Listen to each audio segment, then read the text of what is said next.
Today we will show you how to change the light bulb in a light embed in the roof.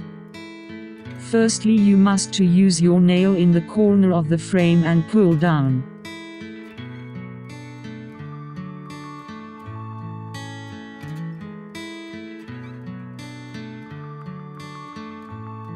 Once removed the frame, to release the light bulb you must pull from both sides. We are going to see it better. These are the two clips that fasten the frame to the roof. And this is the clip that fasten our light bulb. Now we have to put the new light bulb in this way. Install the new light bulb, placing it in the rounded clip that grabs it.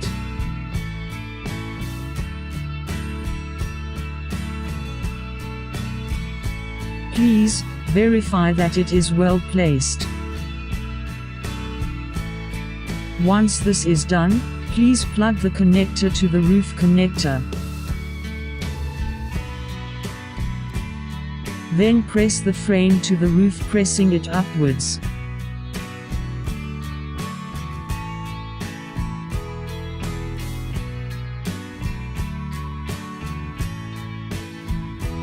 If you liked the video, give it a like and subscribe Kamohasarunan Nismo channel.